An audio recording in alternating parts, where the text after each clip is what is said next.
And we are live. What's up, everybody? We're a little later than usual, but that's actually cool for us. We'll get to that point where we're actually time. But welcome to the podcast. Thanks for being on. Thanks for listening. Disc Golf Podcast. We're glad you're here with us. We've got a cool podcast to talk about tonight. A lot of disc golf this weekend. My favorite tournament. Not sure about you guys. But it's all right. Yeah, man, it's my favorite one. Unsanctioned, a good time, a doubles tournament, and it benefits the kids. So how can you go? But we've got myself, Chris Wyman, and my boy Michael May over here. And we've also got Jesse Moore, the tournament director of the Grinch Stole Christmas disc golf tournament. Thank you. We're at his house, too. Yeah. That's what we do. We'll go to your house. We're a podcast on the move. Yeah, there you go. So, I'm really glad we're going to talk about this. The aftermath of the Grinch. What do you think, Mike? I love the tournament, by the way. Start out by saying that. Thank you. It was a little chilly, as to be expected. Yeah. It's kind of what you'd want with a tournament name like the Grinch. I think the first thing I want to ask you, first on my mind, is where did you get the inspiration for some of these holes? Because there were some goofy ones in the best way. Yeah. I don't know, man. I just I don't want to have a normal tournament. You know, it's one thing to add holes and stuff like that, or CTPs and stuff, but to add goofy, as you said, or different, I think is the best way to describe it. You can explain it, describe it however you want to. It's fun, it's gimmicky, it's goofy. I wanted to make sure to do that. I wanted to make it different. I don't want to have the same old tournament because, like Wyman said, it is unsanctioned. I don't do sanctioned tournaments. I do the Trilogy Challenge. I do this one. They're all unsanctioned. And if you're going to do that, why not have some fun with it? Agree. So a couple of the, I mean, just by going, Wyman's helped me a couple of years to actually come up with some of the holes, or I'll give him my idea, and he said, okay, well, let's put it here, put it there, We'll totally change it up. Yeah. So I'll start off by saying, like, hole 12, I won't go in order necessarily, but hole 12, that was reminiscent of Las Vegas Challenge, kind of the island. There's like one, that course they play was like 3 drop zones. Exactly what you're talking about. So that was kind of what I went for there, in that regard. I'd love that hole, by the way. Today or at Las Vegas? No, yours. Yeah, okay, cool. I hadn't played the Las Vegas one. Yeah. But I love that concept. Yeah. I thought it was a cool concept to do, and when I walked around Saturday, I saw a lot of people, weirdly enough, get in trouble because when they go from the landing zone to the green, they don't take into account that tree on the right side. And so they're throwing a little bit high, a little lofty or something. It hits that tree, and that tree is right on the OB line. So I saw so many of my pals just hit the tree and just drop OB. People took some big numbers on that. They did, yeah. They did. That was a tournament ruin. Sure.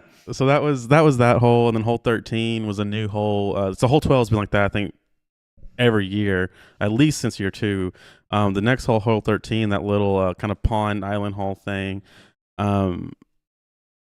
that was just originally that was just, okay, I want to do something here. I know it's back-to-back holes, but 13 is pretty easy. It's a very birdieable hole. There's nothing to it, so why not do something?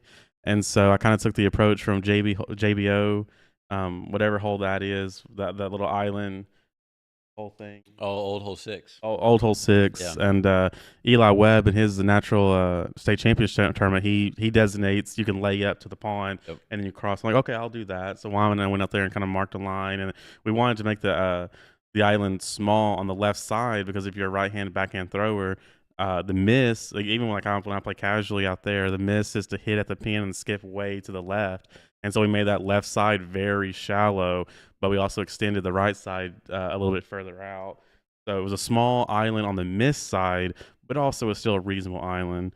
I thought it was well designed, and it kind of brings in that risk reward factor. Yeah, exactly. Like it's a doubles thing, right? So I want to put something out there that's going to challenge you and make you take the risk, but you also have that partner that can lay up and play safe or whatever. You can take turns. Unless your partner doesn't hit layup You zone. have to have Uh-oh. strategery. Strategery, Speaking yeah. of partner, our boy Wolford is out tonight, so we will have him back next time. And I think he's on actually right here. Huh? Oh, and hey, there's Dan right there. Hey, Dan. what's up, boys? What's up, Dan? And yeah, so we missed Wolford. Wolford was out there with us too. We had more than a couple of us kind of having an idea. Mainly, it was what you would want, and then we might throw some random stuff in there. But your idea for like 3 was gold. Thanks. Yeah. So 3 was a new one this year. 3B. That came out of a concept of just for one trying to add holes because I had 104. I had normally it's a 96 field cap, but with the wait list, I had people on the wait list that had played all years or all the previous years, and I was like, well, I really want them to play, so how can I get this reasonably done?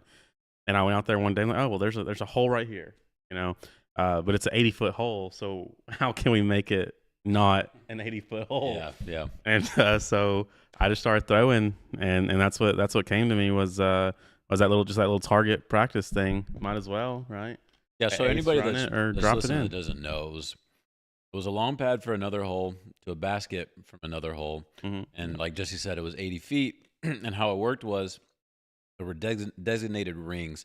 I think the first ring was probably like what, 5 feet? It was 4 foot, 4 foot, and then the second ring was a total of 11. 11 feet circumference. So if you landed in the first ring, it was a par. If you landed in the second ring, it was a birdie. If you make it, obviously it's a 1, it's an ace. But if you land outside of that, it's a bogey. So wherever you land, that's your score. There's no putting. Yeah, no putting, no. The only putt is really your tee shot. Yeah, and I saw a lot of, even when I was practicing it originally, because that's what I do. Right? I go out there and I practice these holes first. Yeah. And what's funny, I'll tell people straight up, is like I'll throw, if I'm looking at a drop zone, or a landing zone, or an island green, or something of that nature, I'll throw, and I'll say, okay, Jesse missed it. He didn't make it. And that's where I'll paint the line, is like right inside that. So that's a great barometer, though. Yeah, because we're doing that. That's how we did that little island out on hole 12. Yeah, that's how that's how we do it on 12, and that's how I do it now on all the holes. And that's not because I want to make it difficult or anything. It's just I know kind of what my my skill is, and I'm not trying my hardest. I'm just literally just taking a disc and just throwing it. It's also a good starting point too, though. Yeah, it's a good starting point. It's okay, this is where this disc landed, and it might be a 70% throw, it might be a purposeful shank or whatever. But either way, so that's where I kind of gauge where to put these lines and everything. And hole 3B specifically, it's tricky. That was fun. It was a trick because you want to. It's an 80-foot hole. You think you can just put it right there, but it's 80 foot, and so if you're throwing directly at the bat, you're going OB or going out of you're hyzering out. Basically. That's what happened to a lot of people on our card. Yeah, and I saw a lot of people that they still put it right. They had like what I would say was the ideal throw if you're not trying to ace it, and it would hit those acorns or the leaves or something and slide all the way out of the circle. So there were some slides and there were some rolls, man. That's Lucas and I bogeyed it. Dan just said that Abe aced 3B 4 times during warm-ups during the round. I did see that. I saw that. Well, so that's kind of where I get the ideas is just some of the tournaments that we've seen on coverage, and then just seeing what else can be done here. What's fun, what's gimmicky, and I do worry sometimes that some of it is a little bit too much. But if you are listening and if you did play the tournament, I definitely want your feedback on some of it. And I did get positive feedback from a lot of people, but I do want to know because blow them up. blow me up on the Facebook and let me know what you think. But I think it fit the vibe of the tournament really well. Yeah, definitely. Well put. Gimmicky is fun for that particular type of tournament. Yeah, when you got people dressed up in full Grinch outfits, I don't think trying to put on your war paint and right. go crazy, That's one thing you have to think about, man, is when you're dressing up, like, what do you wear that's not going to constrict you from throwing? And it's there was some. Yeah, I think this may have been dressed up. Yeah, I think this might have been the best year for the spirit out there. It was exciting. So explain that. you do spirit points, as they're called. Spirit strokes. Spirit Yeah. strokes, So I just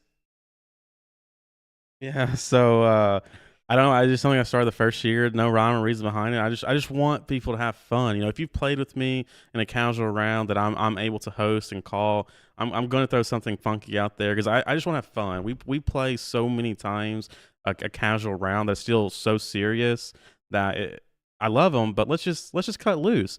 And so I was like, what else can we do here? Okay, well let's get into the spirit. You know, it's the holiday season.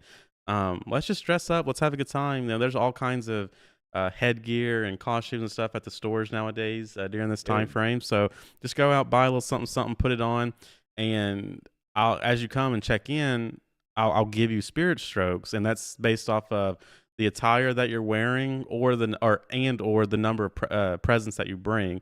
So if you bring more than the required 2 gifts, then you get a couple spirit strokes depending on what it is. If you dress up, you get a couple spirit strokes depending on what it is. And normally, what I try to do at the end of the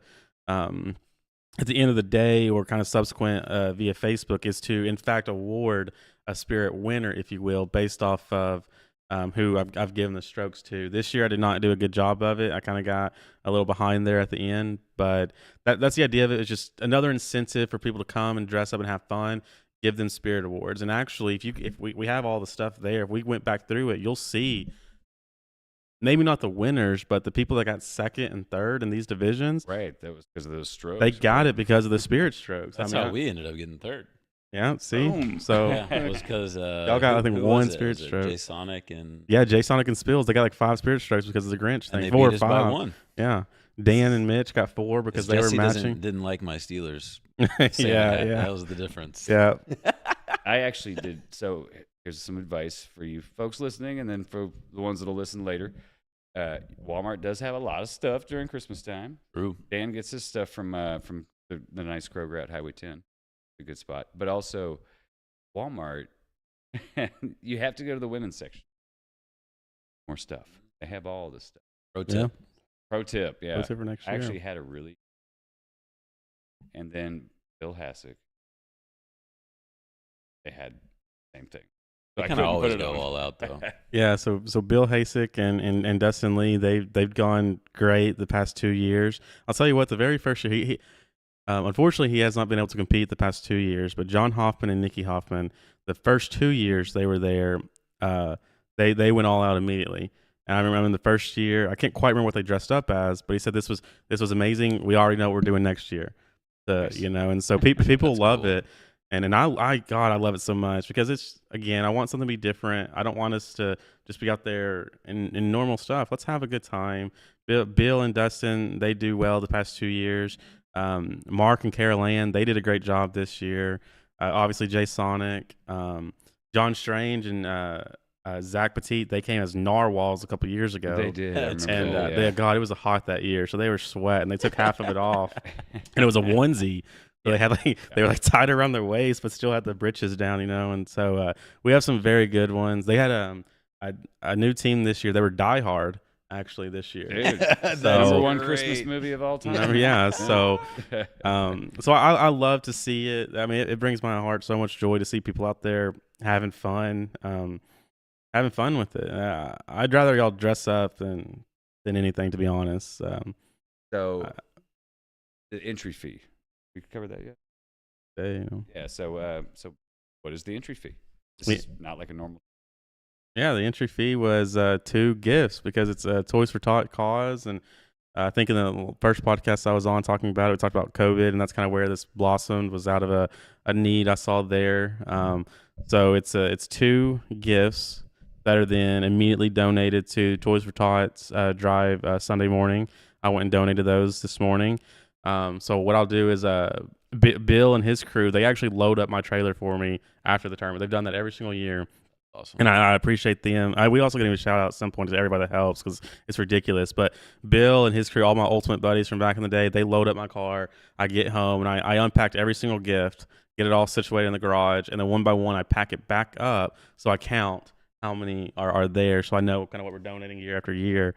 And this year we donated 190 toys to Toys for Tots. That's incredible. And I think that actually might have been the most ever. I feel like after the first 3 years, Right? I think so. Big. After in the first 3 years, we donated 500 total. So I think like 190 has to be the most. There were also some clothing items. So in total, the items that we collected in total were 210 items to be donated. That's amazing. Yeah, and that's all of y'all. I tell people this every year. Like, man, all I did was say, be here at this time, this place, and bring a toy. And y'all are the ones that come out and make it as impressive and as fun as an accomplishment that it is. I don't bring any toys, to be honest. You know, You deserve credit though. well, I appreciate it. Yeah, But absolutely. I mean, somebody has to be the one that talks everybody else into getting all those toys. yeah, well, I guess that was me. But y'all did it, and it's awesome. Every year I pull up with the 4Runner and those Marines. They're the cadets. Their eyes get kind of wide. I was like, what is going on here? To go rob the Walmart? So Damn right. so that's the entry fee. And this year, so I guess 4 years we're at six. I guess almost 700 toys in 4 years. That's so cool. Oh, Dude, that's what a great stat. That should be stat mando. Well, yeah, it's like I said earlier, it's one of my favorites. I said this last week when we covered it. Of course, we wanted to bring you back on to talk about the aftermath. I heard no negativity. I think next year I may not play. I really enjoy kind of helping events where I work or I don't know. I kind of we're doing so. With that being said, I do want to pause real quick and again give. I don't do it alone. Absolutely not. So those of you that are listening, please know that I'm there on the day of as the face, but Do Better Disc Golf. It's our thing, and we have so many silent partners, so many not so silent partners that are there to help us. Chris Wyman, Chris Wolford, they've helped me on Friday, the day before the course. They've helped me do stuff. The day of, I've got people texting me all the time trying to be there and help. Matt Bradshaw came this year. Mitch Thompson always helps. Michael Brock, he brings the sound equipment, the music you hear, that's all him. The Hackney brothers, they help. People are donating baskets to put out there. Again, Bill Hasick and his crew, they load it up. Jay Sonic helps take back. I do not do this alone when it comes to the put up and the takedown. David Hernandez, oh my gosh, I got to give a huge shout out to him. I hope you're listening, buddy. He helped me so much. One of the biggest things that stressed me out at the tournament, no matter what, is kind of an appropriate timeline, because I want to make sure that you turn in your cards. I can get those cards ready. You can play a couple rounds of Ring of Fire, but then we give the announcements, we give the prizes and stuff like that. And every year I somehow manage to forget to really help assign someone to help me do that. And David happened to be standing there, and I said, dude, can you please help me? And he parked his car, absolutely, and he started helping me. And honestly, he put a system in that was incredible. I was kind of panicking, and as I was taking someone's score, he was already asking the next person in the line what their hole was, grabbed their card, and he had it ready for me as I was handing him back the other cards. So he even cussed me out at one point because I messed the system up. Yeah, so, David, thank you so much, and he's a great guy out there. He picks on me all the time, but he supports the crap out of me. So I appreciate him and everybody else that helped, because I could not do it alone. So thank you so much, everybody. Yeah. Clap, clap, clap, clap. Heck yeah. Great tournament for a great cause. Yeah, definitely. Mike, what was your favorite hole out there? You and Wolford teamed up. We did. Bag on. Was Bag the team on, name. baby. And anybody that knows why the bag on. Big step. Yeah, technically it all originated from Wolford bragging about being able to putt with his bag on. And then I started doing it in glow. And then when we decided we were going to team up, it only felt right that we were going to be team bag on for Jesse's tournament. Even though I will say, after we started, we started off kind of hot, and the originator of bag on was kind of trying to get away from being bag on. Because I think he was trying to shoot a hot score, and I think he got a little nervous.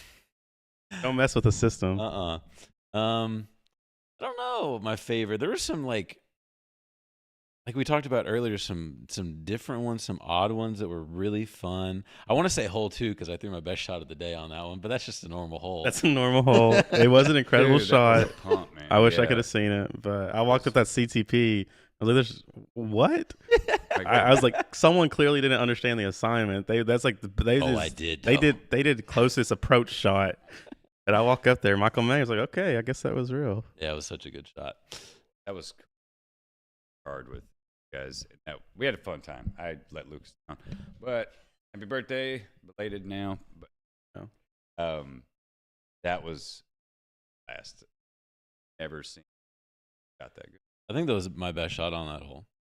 I think Something in the air, man. if you had something better than that, then right. I think my even though I don't get to play it, my favorite hole would probably be 5A, the new Mando hole. oh yeah, that was a good.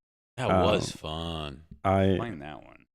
That was a Wolfpack thing, right? Yeah, so the Wolfpack, we do a Moose Knuckle Classic in spring break every year, and so this year, and I host that for us. It's our trophy round, and it's our trophy round out there at the tracks, and I hosted it this year and kind of put some, again, I put my spin on it.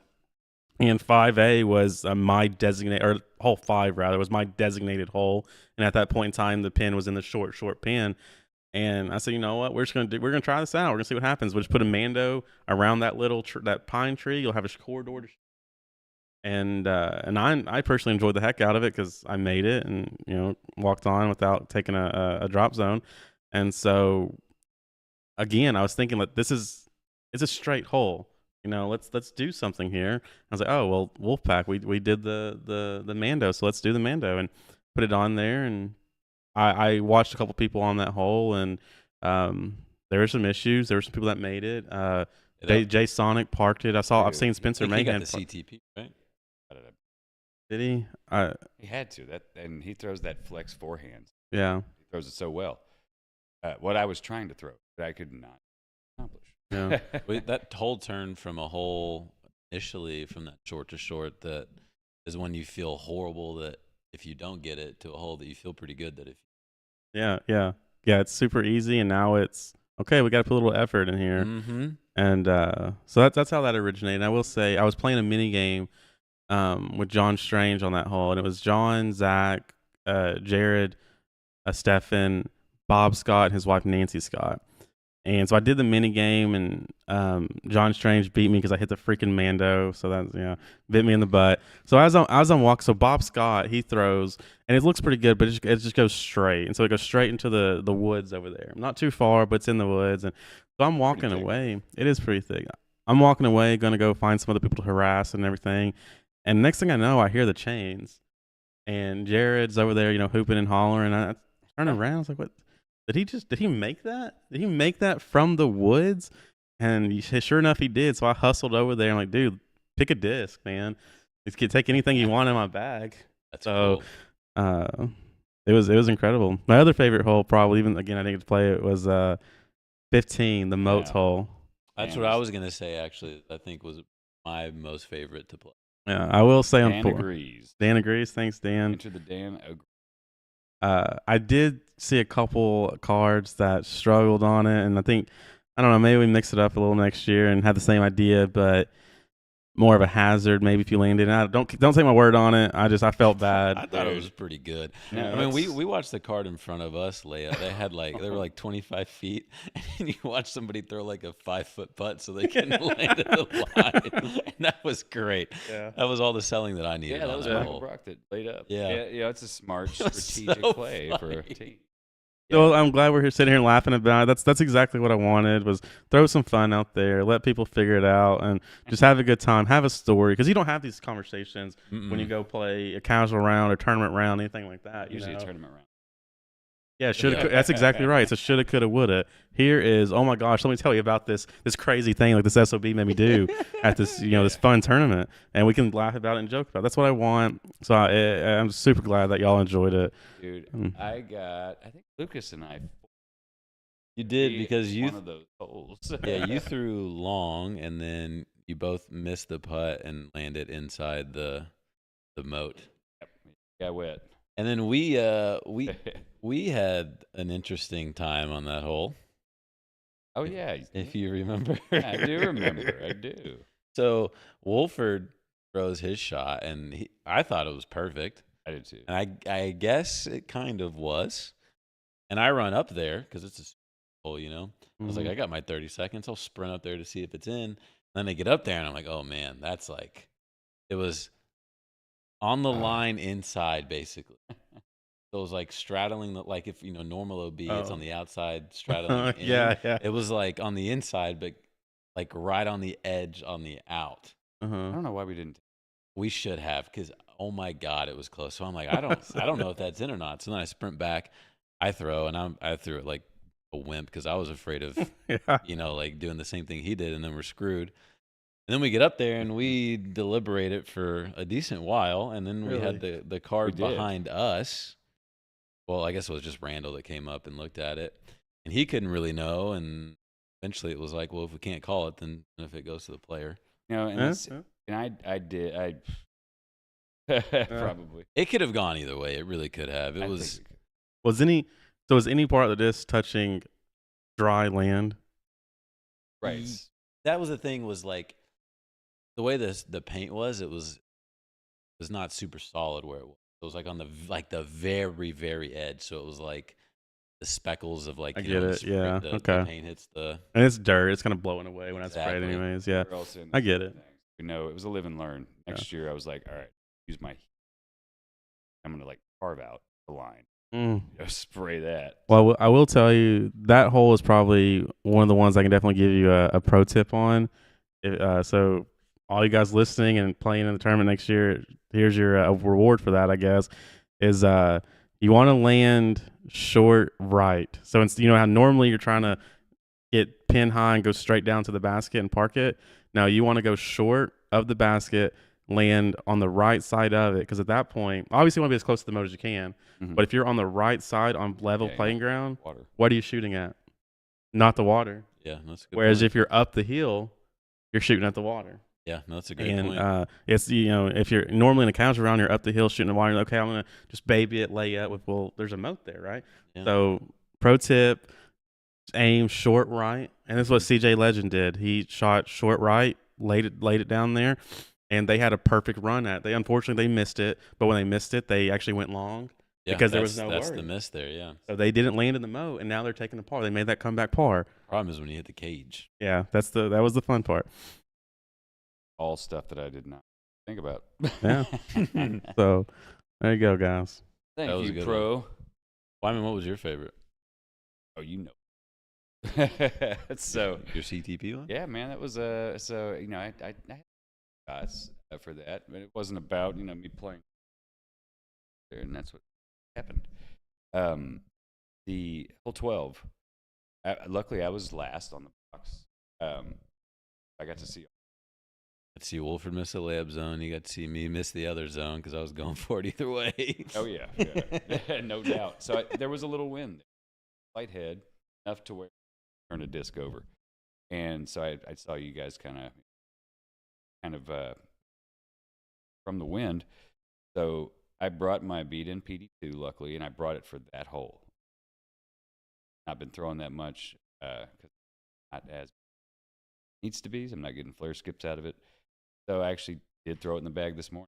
That hole on the mind, and I did a little hyzer flip forehand. That was pure the whole way. And it came out so nice, good snap, and it flipped a little bit, so I got a slight flex and landed probably 2 feet from pin high, but then flared a little bit in. Yeah, you were probably that's probably pretty accurate. About 2 feet from you landed 2 feet in the out of bounds, and then obviously the way you threw it and the disc that it had no choice but to skip and then roll up. Right. So yeah, it was perfect. Felt so good, and it held. I got the CT on that. Yeah, what you threw is exactly what I envisioned in my head. Right. I was lucky to be the last one. There's something to say about sit there and watch the players in front of you, bottom of the card, benefit. You still got to do it though. That's true. I know I can. It It was felt really good. Definitely my Plus, it's a fun hole because that's the one where you do the drop, or well, the landing zone, all landings, full foot diameter. Was it smaller than that, or was it a circle? The landing zone? Yeah. I was bigger than Circle 1. Hey, going to Wolford, you missed that? Yeah. So a buddy of mine that I work with, or two guys I work with, they come and support me the past 2 years or so. I'm supposed to. Sorry, I had to look. I can't read that far. So it says, it was Dan. TD Mitch, ruling, yeah, baby. apparently, Mitch was in bounds. On Oh hole my 12. gosh, the TD was standing right there. The TD What said happened? otherwise. Okay, I was gonna mention this. So I walk around, I play those mini games with people, and so Dan and Mitch were on hole 12, and I guess I'm coming from like hole 16, hole 15, and I see my friends over there, so I watch, and I kind of go up and stand by the island green, and Mitch lets one rip, and it's looking great. It's truly looking beautiful, and it hits, and it kind of skips up there, and they stare me down. They're looking for the answer, and I was like, oh no, guys, sorry. And you can see Mitch. Mitch is like, what the frick? And I said, no, it's out. And so Dan lays up to the drop zone and and I tell him, I walk up and I meet him at the drop zone or the landing zone. I was like, dude, you're gonna be pissed when you see it. That's gonna do that to the fun guys. Yeah, the fun guys, the jingle balds. So great name, yeah. So he, I know you guys on the video can't see, but he was that far outside. Dang. And then they tried to once we got up there, they tried to argue that there was a little bit of overspray of the paint that was So I was like, hey, for one, like paint is out, okay. If grass had orange paint on it, you can argue that. But that the paint is out. The line is OB. It's not. You can't be touching the paint and be inbound. Yeah, no, you're right. So it was so close. It was a great shot that unfortunately did not work out. And all I can say is, man, it sucks to suck, So probably said exactly that too. Yeah. But the guys I work with, they gave me a hard time too because the landing zone is not a circle, and I specifically drew it that way. I noticed that too when we got up to it. But I put flags out there to try to help mark a little visual. You And can walk up there and look at it too if Yeah. you're that worried about it. And I forgot to mention that during our players meeting. That's my fault. But I've met some coworkers out there during their round, and he gave me the stink eye because he threw it and he landed exactly where, like, if it was an actual circle, that arc, it would have been in bounds. But I took it and I brought that baby in like that. So there was a lot of amoeba shit. Yeah, some lima beads, some amoebas out there. But that's why the flags are there. I should have mentioned it in the players meeting, but yeah, you can go up and look at it. And of course, no one says anything in malice. It's just joking. When they give me a hard time, that's perfectly fine. So, yeah, that's what I think. Yeah, Jeff Jacob looked at me and gave me the death stare at one point. But yeah, it was a good time. Speaking of good times, how about we talk about hole after the jump putt hole? Infamous disc 4A dice. Disc dice hole. Which I know you did last year. That's an OG hole. I don't know if everything out there is OG, but disc dice has the one thing you think of. Yeah, that has been there since day one. I got blessed this year. I think our team definitely got blessed. Wolford got backhand anything. Yeah, he threw that mamba. I was like, course. hold on. I saw that. I was like, butter. hold on now. And then I got backhand, or I got mid and hyzer. Yeah, well, there you go. That was pretty simple too. And then poor Wyman and Lucas, both of you guys got rollers. Yeah. Every year, man. Every year. Guess what I brought? The Rolo. I brought the Rolo. Yeah. And it did not. But we ended up using mine. Luckily, there was a puddle, a large puddle that was about circle's edge left of the basket. And remember, you guys made some really good putts, so I might have. Did, yeah. And I think that might have been our first birdie of the whole round. But luckily, that puddle was there. That Rolo was going. Yeah, just like in the commercial. Just like in the commercial. This year, unfortunately, I didn't. I tried running so far around and meeting new people that I actually didn't get to spend too much time on that hole this year. So I I think the other shots I did see, they were honestly all normal, which kind of was disappointing for me. But Deshaun got the CTP on that hole. I wish I knew what he threw. No, it was like 5 feet. Yeah. Oh, we got to talk about that real quick. So Mike, I was annoying some people. I He apologize. was. I was annoying Jesse. Yeah, I was like, dude, you got to slow down, man. Stop this. I wasn't trying. No, I know. I mean, I think know. he had like 8 CTPs. At one point, I think I had wrote my name on like 8 or 9. Yeah. I will say, okay, so the CTPs, right? For anybody that doesn't play in the tournament, I wish he would, but I do a CTP on every single hole. Well, this year I did not do 2 of them because it was the moat hole and the target hole. Makes sense, yeah. Yeah, you can't really do that.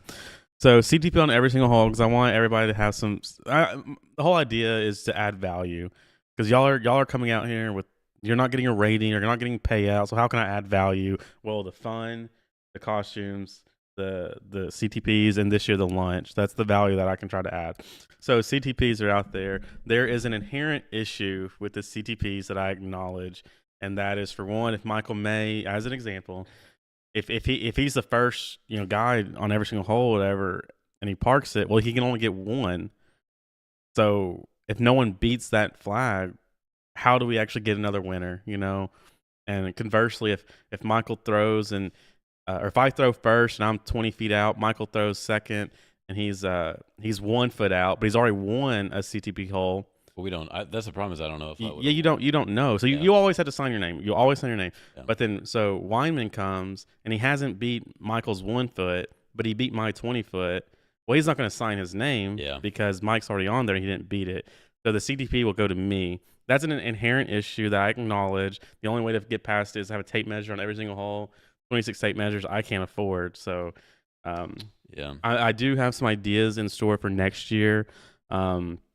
To better incorporate that spirit stroke item or that spirit stroke thing in order to help push out some more some prizes and CTPs like that and help get rid of that issue a little bit. But yeah, I enjoy the CTP on every hole. It's fun to see. It's fun to see all the names. Yeah. Biased. Yeah. I got the 1 disc that I wanted, so I'm very happy. Good. The 20 plus. Wait, I just got that. I know. I just well, got remember, that. I think you got that at Cougar Lake when we went for the Flex Star. Oh, yeah. That's the one that I want. Yeah. Nice. Yeah. Kevin recommended that. I was like, okay, yeah. Dang, you were there, weren't you? Oh, well. Kevin Bird. I was playing the long game after I saw that. So we got tell them at the beginning, David Hilton, shout out, talk about our day later. tell them at the beginning you own.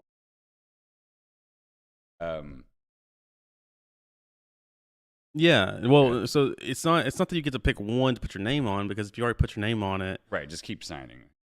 Right. Yeah, because you don't know if someone's going to come behind you and beat you.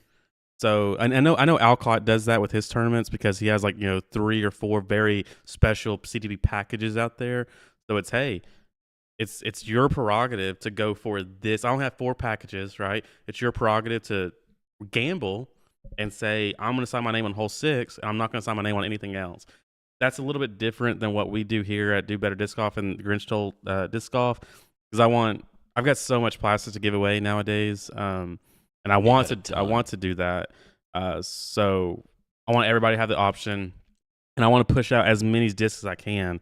I circled the course 3 times, I think, playing mini games with people, and I was just giving stuff away. If someone hit chains from 60 foot, I'm like, oh, here's a disc, I saw you scurrying around. Yeah, I was booking it, man.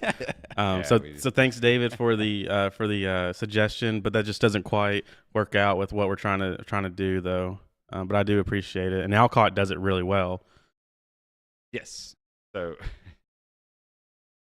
both coming. Oh, there's Mitch. Mitch says thanks, best event of the year. Mitch has always been a supporter. So Mitch, our anniversary just happened, dude. I've known Mitch for 4 years now. Oh yeah. I met him the day of the GRINCH. Yeah, the day of I guess it was 2020 GRINCH. He was partnered with Jared Offit. I didn't know him from Adam. I think he might have beat me to the course that year. And there's just this guy chilling in his car, and he's like, "Hey, you want some help?" I was like, "Fuck, okay, I don't know you, tall son of a gun." And big guy. I don't know if I should. Yeah. But I mean, immediately I knew that Mitch was a great guy because he doesn't know me. He's just there to play a tournament with his buddy Jared, and he's out there at 7:00 in the morning helping me set up. That's awesome. So, and Spencer Mahan as well. It's our anniversary as well. I met him out there the first year also through again Jared. Well, great job, Jared Offit. Thank you, man. You've introduced some good people in my life. Dude, man, just golf, man. Meet people. Yeah. How I've met you guys. Yeah, absolutely. I've met Wolford. I've met all of them. Yeah. And so I will, going back to Mitch and that whole 12, contradiction or whatever, the fiasco. We were on hole 17B, and I made a mini game bet with Michael and Mitch. So Abe threw first. I told Michael, hey, if you throw this disc and you beat Abe, well, then you get a disc. Well, he sucked it up. He didn't do anything. So Dan throws next, and Dan puts it pretty close. 17B is the island hole, right? Mm-hmm. And I say, Mitch, if you throw this flippy sword, the oldest sword in my bag, the most obedient thing ever. The burst one? Yeah, it's like the cotton candy one. Mm-hmm. This is the one he actually retired. Yeah, I retired it a long time ago. I said, Mitch, if you throw this sword and you beat Dan, you have to have a disc. And I said, it's flippy. So without even hesitating, he grabbed it, stepped to the box, and let it rip. He threw that sucker on the straightest line I have ever seen, and it's tracking the entire way and just drills the basket. Dang. So wait, which hole was this? 17B. That little short island hole, 160 foot, I think. And I mean, if he missed, he was going to the parking lot, long into the parking lot. But he drilled it. I was like, well, even if he kicked somehow and rolled beyond Dan, I was like, here, take a disc, please. That was incredible. Should have given him the sword. Well, I can't do that. I could have had him sign it or something, but I can't give him the sword. No. So you signed the sword, and you're like, he'd have been ecstatic about it. So, dude, yeah, it's a great tournament. I've done it for the past 3 years. I wasn't here for the first one, but Mike, you've played it twice now. 2 years, yep. Last 2 years. Right on. Want to be partners next year? Yeah. Lock it in. Lock it in early. Well, speaking of early and just kind of how much appreciation people have for it and how much appreciation I have for people, we'll turn around and in February, I'll have people asking about it. In 10 months early, people asking, and not even that, they're asking just when my next one is anyways. Even before I was doing the trilogy, like, do you have a tournament coming up? Like, what are you doing this year, Yeah. And Todd and Tanita Grubbs, this was their first year playing. And I've known them for a little bit now, and they've asked about it back in April when we were doing the Apple Blossom Open. Yeah. They came down the tracks and played that tournament, and they had heard some rumors about it, some talk, and I'll tell anybody about it who that ask. And so since April, they've been ready and waiting, And I mean, every time they see me, they're like, "Hey, I'm super excited. I know what I'm going to wear, this and that." And what's up on the gunch? Yeah, what's up with it? And they brought 2 bikes. I saw that. Yeah, I made a comment about that. Yeah, so thank you, Todd and Tanita. And that's a testament, just to the tournaments you run and the uniqueness of it too. Yeah, absolutely. I agree with what Mike just said. Man, we're gonna have to move on to another topic, but we love the Grinch, absolutely. Though. Yeah, sorry, I can talk all day about it. So I appreciate the opportunity to be on here and talk about it, and everybody that comes and supports, and just the feedback that I get. So thank you guys so much, and everybody that's watching, and everybody that came. Thank you, and same time next year. No ifs, ands, or buts. Same time next year. Well, one more question. We're getting the next year for it. I mean, this thing is grown. You always fill up. It's the fastest filling tournament. So fast. The area for sure. This year it filled up in a month's time. So I opened it 2 months early on October 2nd, and on November 2nd, it filled up. Yeah. So it filled up a month early, and it only took 1 month, and I made 2 posts about it. I made 2 posts, and it filled up. That's So my question is, you have 26 out there? This year it increased to 26, yeah. I mean, there's room to put more out there for sure. But I'm going to have to move. It doesn't need to go be a pop-up on War Memorial. I will say that I will probably not do a pop-up on War Memorial. That I love that Vets for Vets is out there. I love that Perks does stuff out there. I don't want to, even though I would partner with Eric and stuff like that to help get it out there. I want that to be its own thing. I like it. I don't want to step on, and no, I wouldn't be stepping on your toes, but I don't want to go out there. Well, definitely. Like you said, the Veterans for Vets being out at War Memorial makes complete sense. Yeah. That's kind of how you identify that. Yeah, exactly. And so to do the Grinch right on the same course, same location 2 weeks later, it just doesn't work out. Sure. So does it have to move? That's a great question. Next year is year 5. I don't know, man. I do know that you can't add any more holes. Yeah, you're kind of limited out there. Yeah. Well, even that, just when you add more holes, you add more time. Yeah. Baseball fields. I don't want y'all out there playing a 4-hour round. Oh, we'd have done it. So, well, thank you. So I have thought and talked with some of my partners about the possibility of Heineman, because there's 3 courses out there. Well, 3.5, whatever you call it. I don't know. You just have to sit and wait. We will start talking much earlier next year on what our options are. I will say that I am partial to the tracks. I love the tracks. It's got water. It's got elevation. It's got woods. It's got open. It's got everything out there. Yeah. It's perfect for beginners, advanced, pros. So I am partial to it. But the reality is that if we want to raise as many toys as we can for the children, for the actual cause that it's for, if your course can't support it, then you got to move. So that'll be in the talks this year with my partners. We'll just have to wait and see what we come up with. Any thoughts on that, Mike? I'll be waiting. I'll be excited. Good answer. I mean, I'm always going to make sure I sign up like the first couple of days. So, that's kind of what I was going to say. Like, you got to be ready to sign up, right? Yeah. And I think if we want to talk about that just briefly, I just want to say I think Jason Lyon and his partner may have been the first to sign up and open. And I want to say Mark and Carol Ann were right behind them in the mix. AMs, I'm not so sure because it kind of bleeds together. But those 2 teams specifically signed up with like in 2 days or something. So, yeah. And that kind of leads into another point that we kind of talk about a lot is like tournament attendance. And, how tournaments kind of either don't fill, or if they do, a lot of the participants sign up the very last second. And then when you have a tournament that is going to fill, there's that much more urgency to get signed up soon. So with a tournament like the Grinch that is going to fill way before the start date, you're way more incentivized, if you want to play it, to sign up as early as you can, instead of going, oh, well, I might just wait and see what the weather's like this week. You can't really do that. Can't, nope. That's a really good point. And maybe people will learn from that. Yeah. You're right. Arkansas Disc Golf is like the week before. Yeah. Sometimes days. Yeah. Days or day of. I'm guilty of that. So I am too. Because you can. You kind of know the events that will or will not fill up. Right. Yeah, you're absolutely right. So just one last thank you. I appreciate it, guys. Dude, thank you, Jesse. What do you think?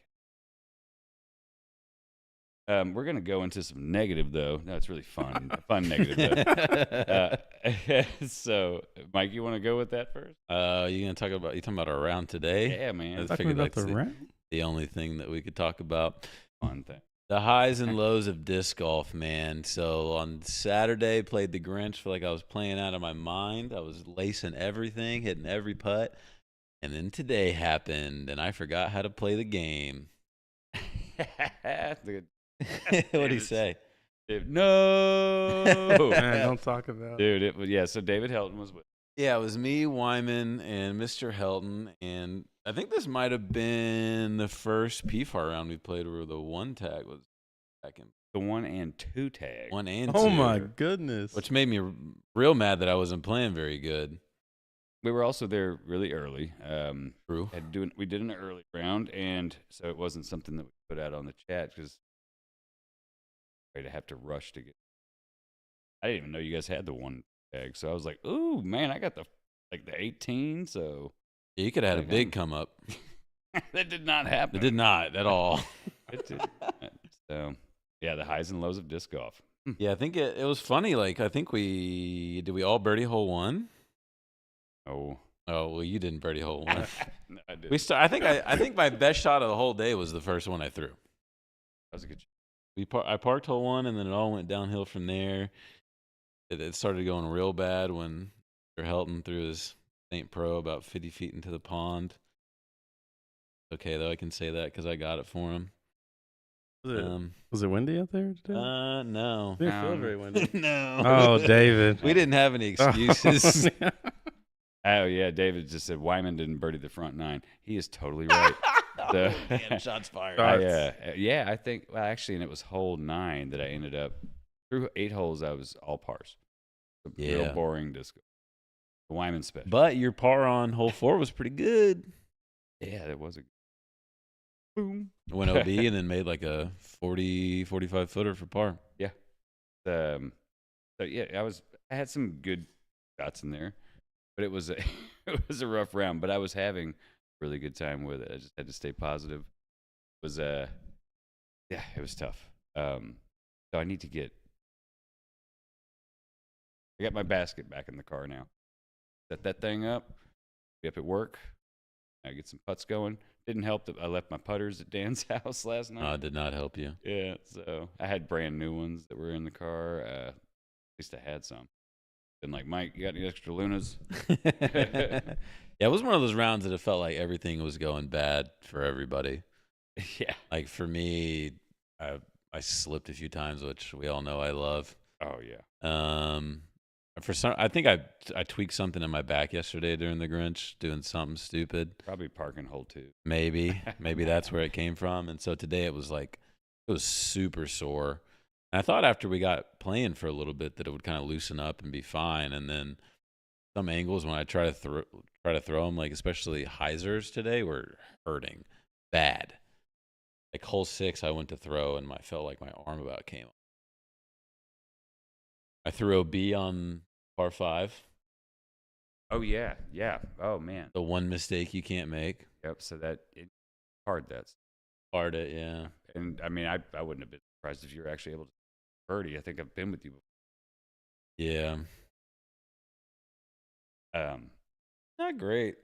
You know, And I started getting nervous because I was like, Helton's gonna take my one tag after I've been searching for it for so freaking long. I finally got it after beating everyone on Sherwood, my most favorite course. And then I'm gonna lose it the first round. But thankfully, Mr. Helton had a rough day too. We all did. That was the thing. We all did. Usually, somebody is playing well. There's always there has to be the crappiest player on the course. That's just how. But luckily, it's all for fun. Right. It's all casual. Oh, we had a blast. Yeah. You get out there and you smash a tree on the drive, just laugh it off and move on. We didn't say good round. We said fun round. Fun, yeah, It exactly. wasn't a good round. Yeah, well, it was something. Being out in because it was a beautiful day. It was. It was. I'm happy and sad at the same time. Like my body was so sore this morning from all the So unfortunately I did not. I got out one time at Wyman. I went to the Books and Brunch, and that was about it. Whitewater Tavern. Yeah, Whitewater. I didn't get out to really enjoy the day. I made a few pit stops with a friend of mine, but I'm glad y'all got to play. It was a beautiful morning, beautiful day, and that's down, dude. That drug me down. You'd probably been like, I'm leaving. Yeah. So regardless of how bad your round is, that's a great thing about disc golf, right? You're walking in the woods, you're having fun with nature, you're having fun with your pals, especially when it's a beautiful day, and you're getting some exercise in, getting some competition. That's why, I love competition. I can be the worst at something, but as long as I'm competing, I'm having a freaking blast, So disc golf's great. Disc golf with friends is great. And what I love about the tags is it adds that little bit of competitiveness into it. Yeah, we've had a friend of ours talk sometimes about, does anybody even care about the tags anymore? I do. Yeah, it's it's I do when I got the one. Yeah, yeah. I don't just like think about the tag all the time, but when I play the round, I'm like, what? I might have a chance to move up a tag here. Mm-hmm. So it adds a little bit, because again, it's competitive nature in us, right? Yes. If it's just a casual round, it's like, okay, yeah, I beat Chris or Chris beat me or whatever. It's not. That's if you have a tag involved, it's just that extra bit more weight, that extra bit more competitiveness that comes into play. And that can help you in tournaments too. Yeah, a little confidence, understanding what it takes to to win or Yeah, and something like especially that. if you know have like a clutch moment to Mm-hmm. get a high tag or move up a lot, it kind of proves to you like you can't do stuff like that in those kind of moments. Yeah, and yeah. Think to myself. Come Mhm. and get it, baby. If you want the one tag, come find That guy me. looks a lot like Michael May. I will not find you at Baby Hindman. I'll tell you that right now. Sherwood. That's I mean, Sherwood's fine. Yeah, I love Sherwood. Fine. There, you totally won. Yeah, Sherwood's a fun course. David, shout out. He did a lot of work out there. Elton Tom. I'm excited to see the changes on hole 15, the little changes. I am curious as well. Oh, Clean it up a little bit. Yeah. I mean, a little bitty bit. a little bit. Hey, There's he's one specific tree I wish he would take out. It takes the Y tree. no, it's a small tree in the junk on the left side. Okay. Well, he did clear out. He said he cleared out a few on like the super inside line. Okay, good, because I take a forehand turnover. Yeah, so it's probably it will be looking real good for you. I hope so. I want to start experimenting with like the wide line. I agree. That's the first line I ever saw. Yeah. But yeah, Mike and I actually talked about it a lot after the Sherwood Classic. Sure did. So, and David was listening. He listened to that one. Sorry, buddy. So, and he said, it's clear now. Bam. Maybe. So, maybe not up to the standards. I'll be the judge of that. Yeah, right. But yeah, man, it's thanks to all those folks that are doing all, helping out with course maintenance, doing whatever, picking up trash. Labor of love. So the lead race policy. So, anything else on our terrible? I want to forget about it. Okay, that's cool. I'm trying to.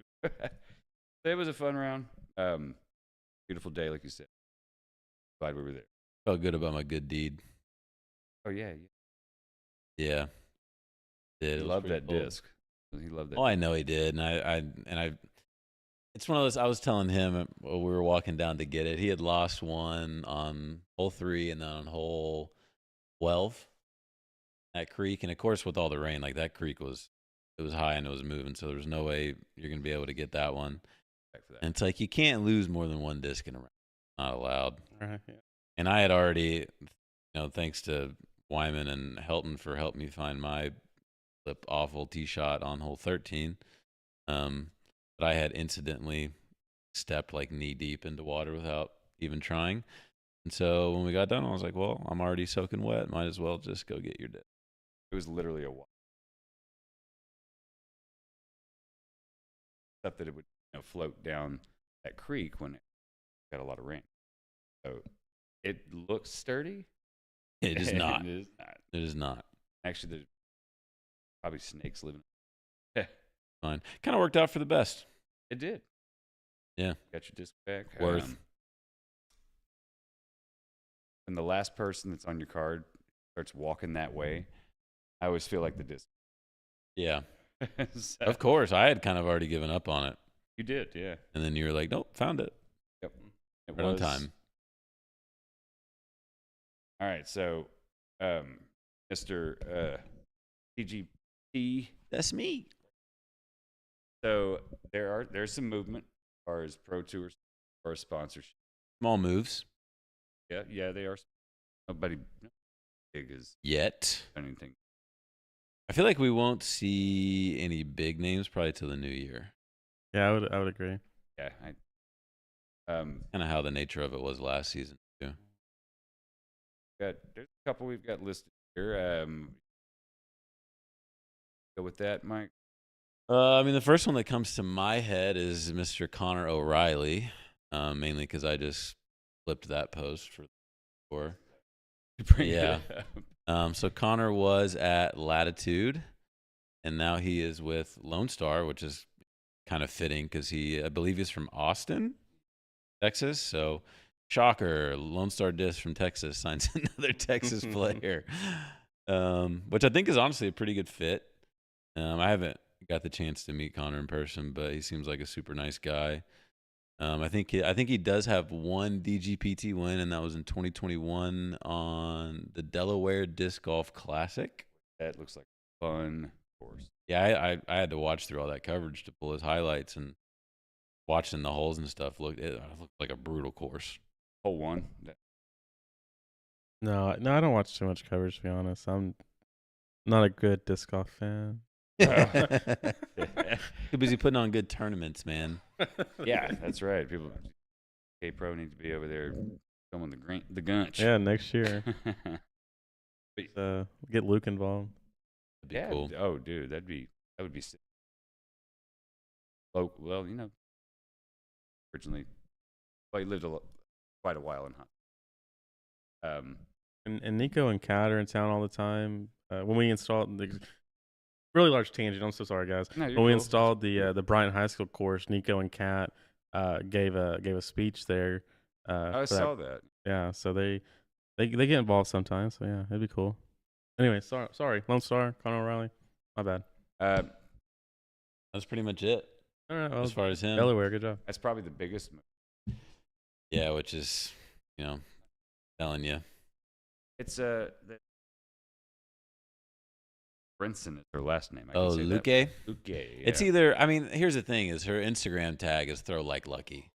So yeah, you could probably say Lucky. I hear people say Luque.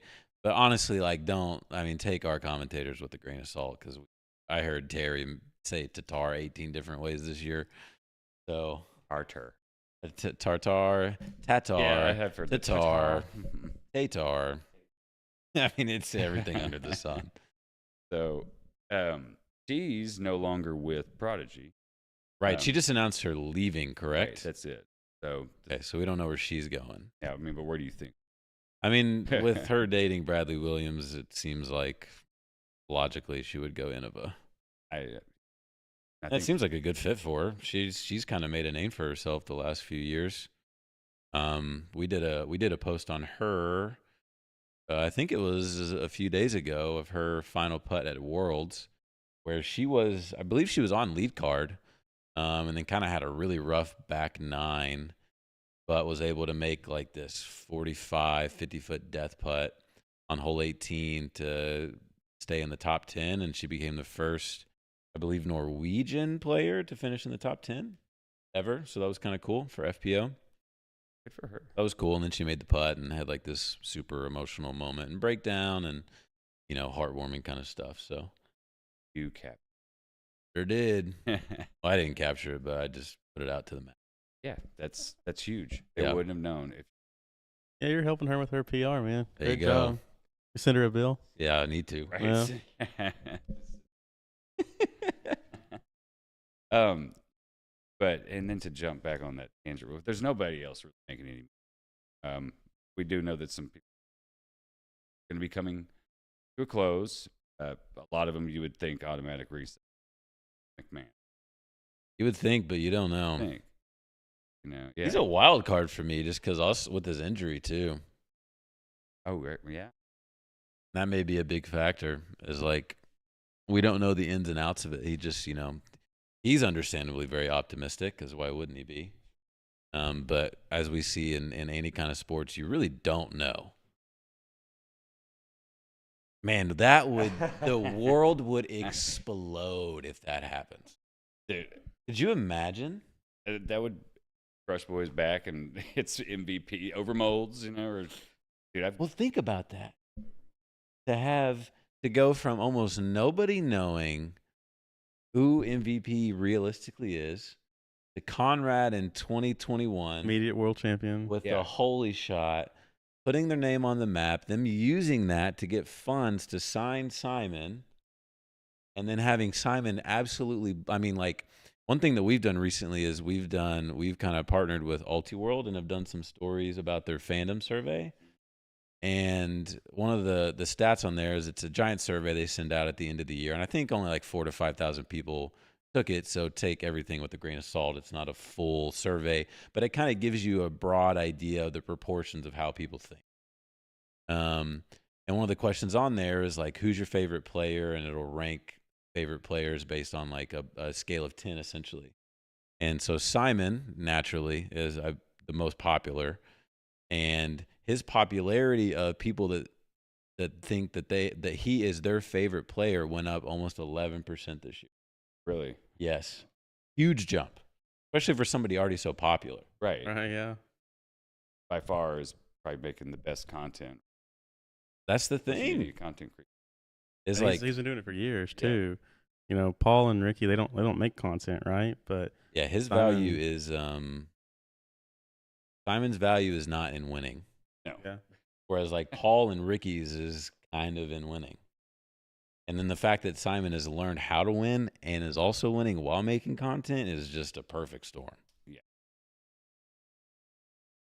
There was on Friday's podcast. Brother.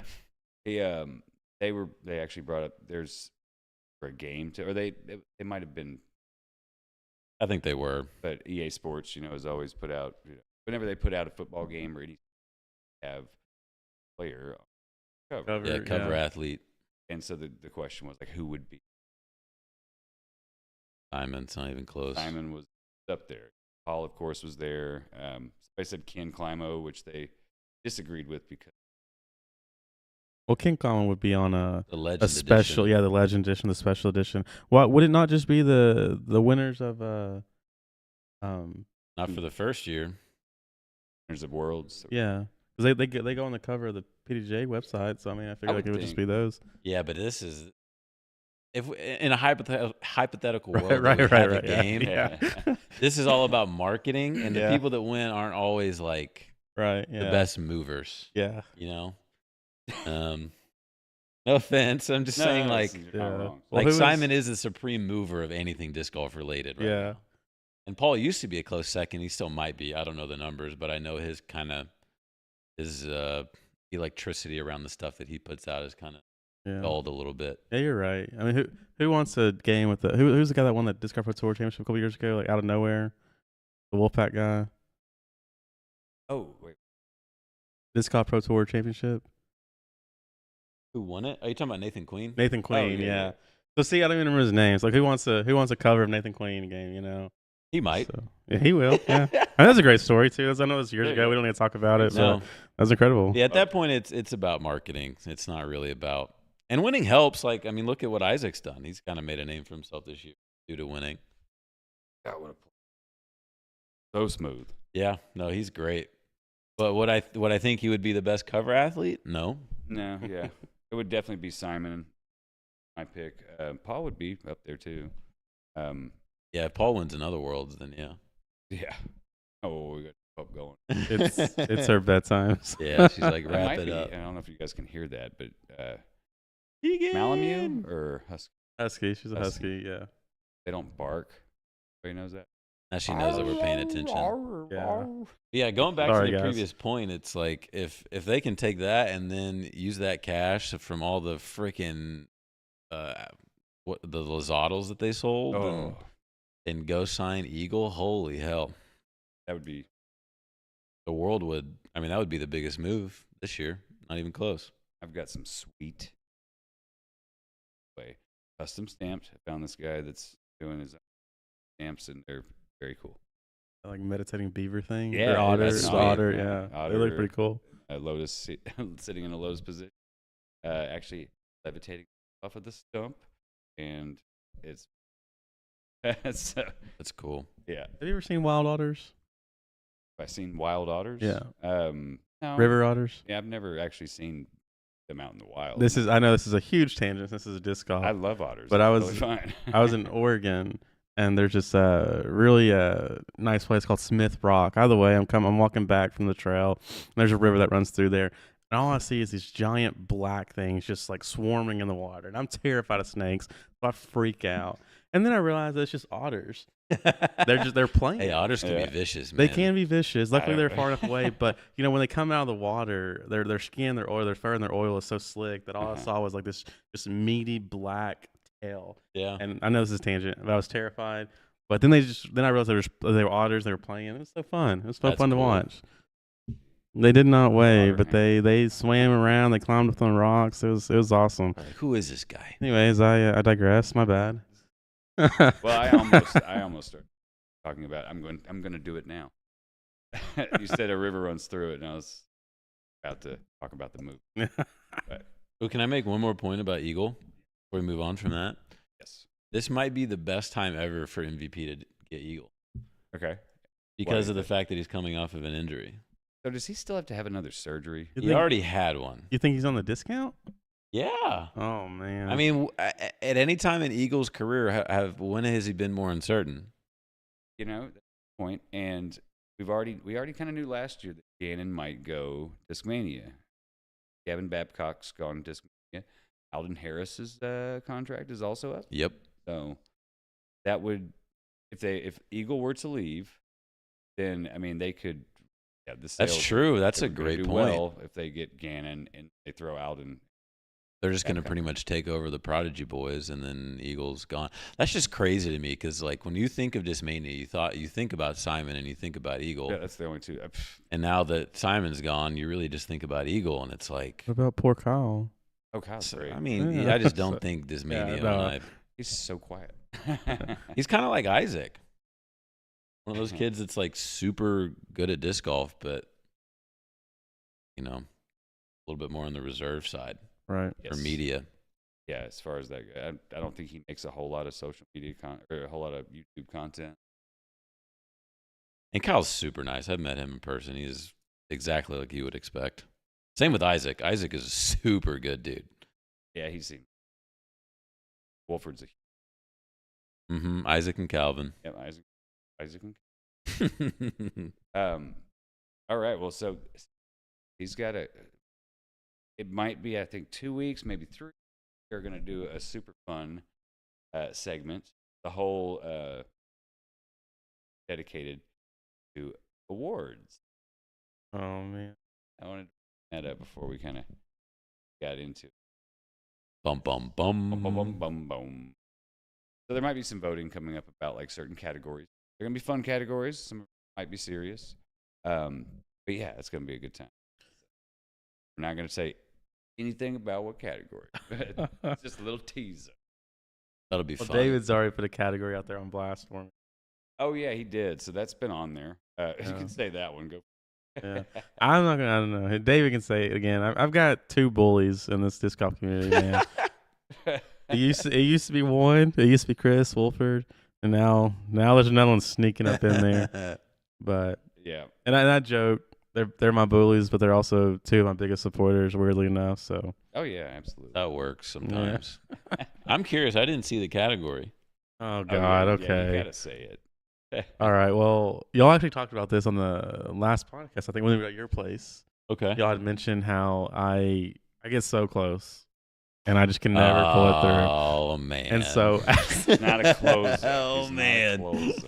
so I swear, man, as soon as Chris Wolford made that announcement that he was looking for award titles, Hernandez was right on. He's like, I got one for Yeah, you. jumped on it. He said the Jesse Moore You Almost Had It award. we could call it the bridesmaid award. Yeah, I say that to the Oh. press. Yeah.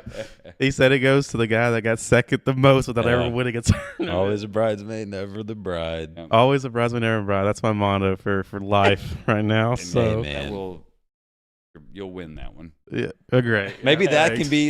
can be the boost Yeah, to get you over the hump. yeah. So I did listen to that podcast and kind of go back to that. I agree. I appreciate everything that y'all said, and it is what it is. There is a mental thing there, and if I ever hit it, then No, you'll figure it out. yeah. Once you do it, you do it. So it's just silly. It's comical at this point, and I'm okay with it. I think the silver I'm lining okay. for you is that you keep putting yourself in those positions. Yeah, I'm always there. Mhm. I'm always there. In And so fact, it's when David made that call me, I went to PGA and kind of looked at. I copied and pasted it into Excel and kind of did a couple just checks on it, and yeah, Nerds. yeah, Did CPA, an audit on that. and taking out some outliers and everything. I averaged just shy of 4th place in every tournament. Was my average? Including taking out outliers. yeah, My average was like 3.8 or something. great. So, yeah, I mean, You're right there, what, man. What are you gonna do? Yeah. So, You're gonna figure it out, and then you're gonna have to figure out how to do it in MA1. I can't figure it out. move. That's right. I tell you what, man. If I move up, the Grinch disappears. I can't. That's all. That's where the payout goes. Oh, You know. dang, that's so, a good point. Yeah. We got to Oh, keep you yeah. under the ceiling. Uh, So JMO, anything he's winning merch wise, in these tournaments, being fourth or better, all of that goes to Grinch. Yep. Get like that glow zone that you. Yeah, there are necessities. Yeah, there are sometimes I'm a little. Oh, actually, I found out this morning. I texted you, Wyman. I don't remember. Well, Kidding. well, thanks. Go ahead. What I don't even know what they're called, but the suction balls. Yeah, Those Oh, are yeah, those the are hot. Max sticks. The Max sticks. Well, it was just the ball. I didn't have a stick. Yeah. Those are hot out there, right? And I had two so of them. hot right now. I had two of them. I was like, So I hot. could keep one, but I really want to give this to people that want it. So I put two out there at the CTP table. Son of a gun, only one got taken. I didn't even see him. Oh, you missed out.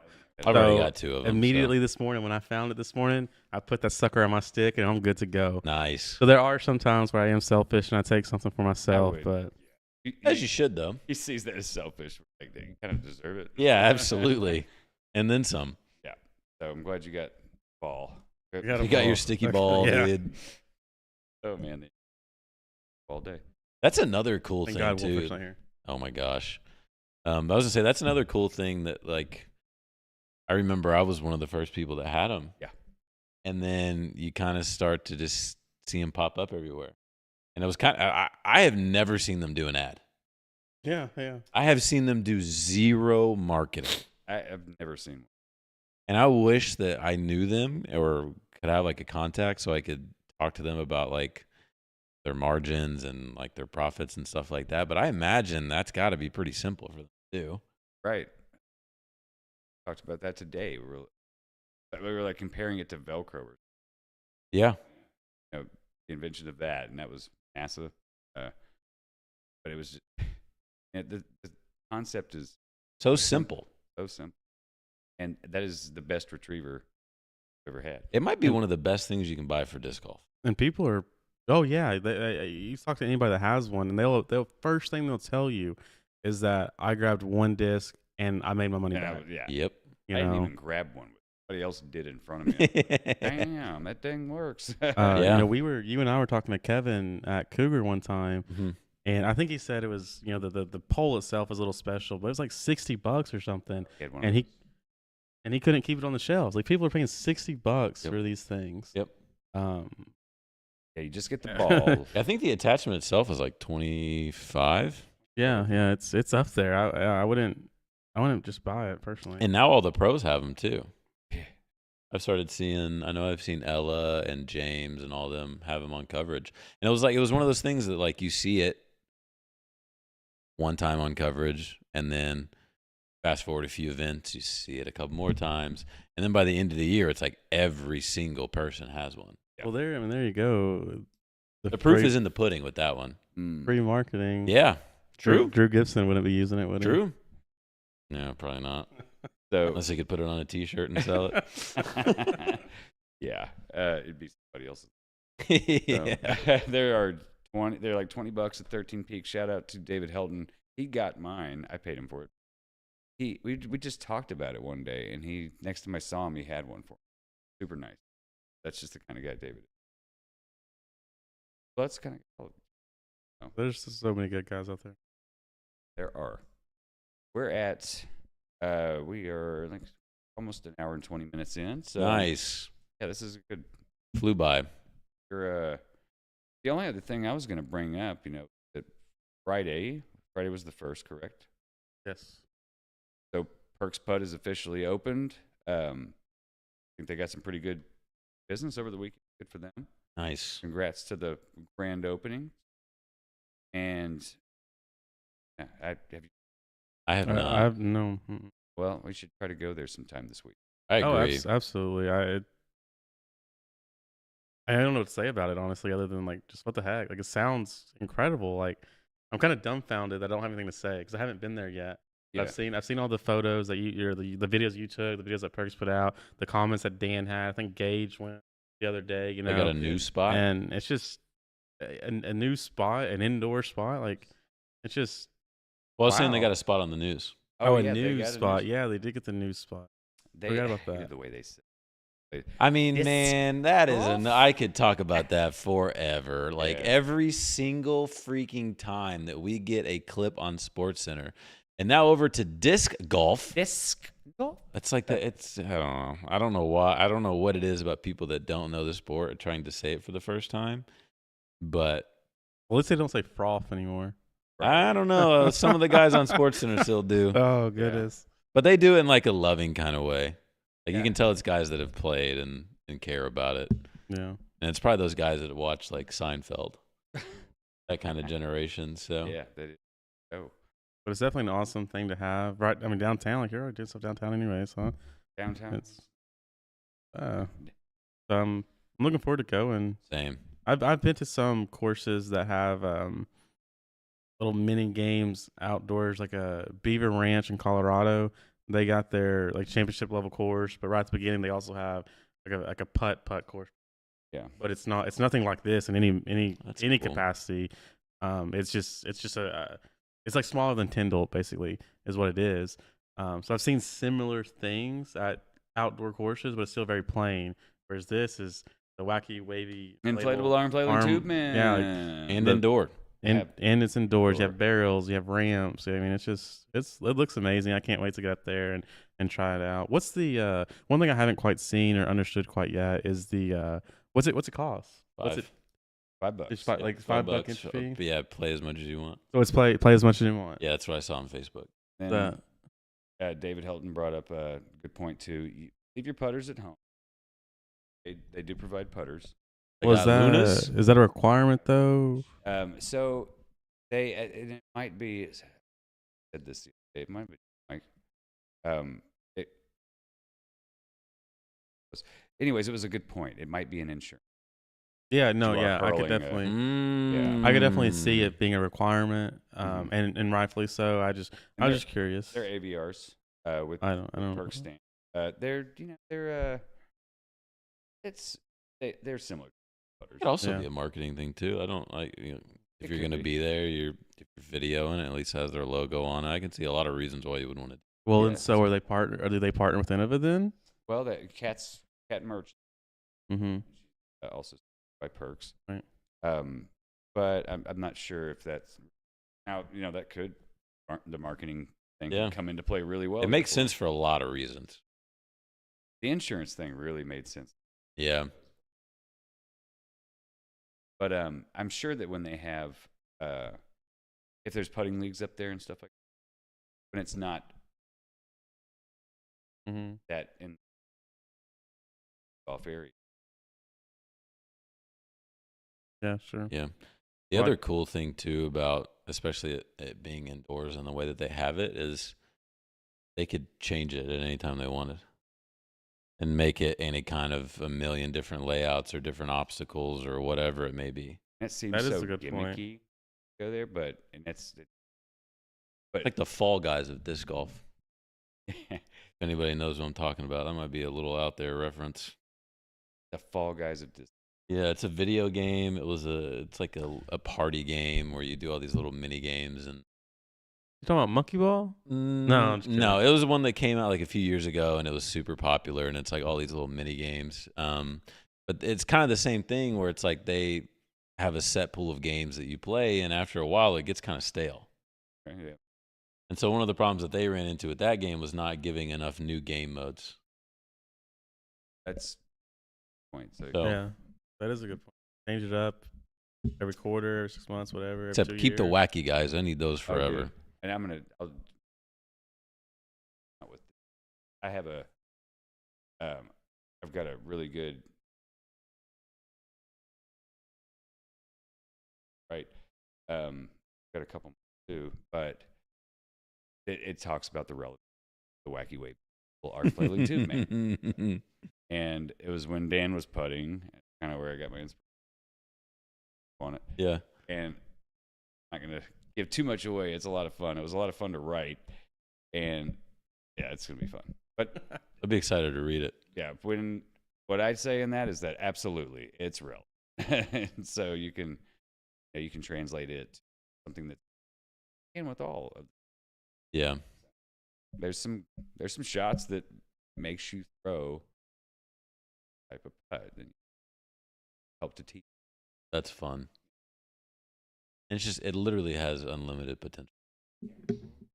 It's whatever they want to do. After hours, right? Like it's 5 to 9 or something. 5 to 9, Tuesday through Thursday, Friday, Saturday.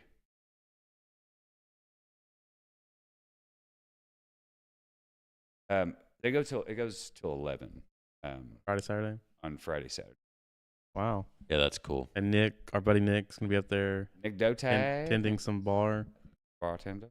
And I think that they do serve beer. They got root beer too for me. And me. Yeah. Oh yeah. Whoop, whoop. Very health conscious. Yeah. Boring people. No, we cool, man. We cool. Way more healthy. But hey, they do have snacks and they do serve beer. So, I mean, indoor putting, I was still drinking beer all over it. So, I think they've had fun. We'll go there sometime. Yeah. Very exciting for us to have. And play for the one tag. Absolutely Yes. not. Oh, come on. No My way. gosh. No way I'm losing my one tag on that. Whatever. Oh, man. There's no way. What did I just? We have to have fun. Yeah, we can, And- but not for a one tag, dude. And maybe some people take So the tag a little too A serious. one tag though? Like, come on. I've got like the 20 if you want to go and take the 20 from me. I'll take that. Yeah, see, it's the friggin' 20 tags I want to play for the one tag in a putting course. That would be hilarious if I did win the. Yeah, I mean, absolutely. I wouldn't. Here's my thing. I wouldn't mind losing it to one of you guys because I know we play together all the time. What I don't want is to lose it to somebody on some gimmicky stuff and then never see them ever again. Yeah. Because that will happen. It happened at Diamond State. Yeah. Where did that one? I have no idea, but I lost it on a CTP that I taught. Anyways, I'm not going to get into it. It pisses me off. So, I think that you guys have anything. Mm-mm. Yeah, you better talk. So you played around. You played 18 holes. Y'all tied. You obviously had the one tag, and y'all had to force a CTP to get the one tag. Yeah, instead of like a playoff. Yeah. See, no. If you didn't beat me in 18 holes and I came in with a lower tag, then it's done. You didn't beat me. We agree on Yeah. that. So I disagree with the CTP thing. Thanks, Wolf. You're screwing me all over the place, buddy. So that's all I have, Wyman. So we'll end on that one if you want. I don't know. Oh man, that's a good one. Isn't it? Yeah, I Take it. agree. All right. Good luck. Don't suck. Be kind to yourself if you do suck. Be kind to yourself. Be kind to others. J-Mo, thanks for being on, man. Yeah. Well, thanks for being here at the house. Hospitality. The Gunch. Stole Christmas.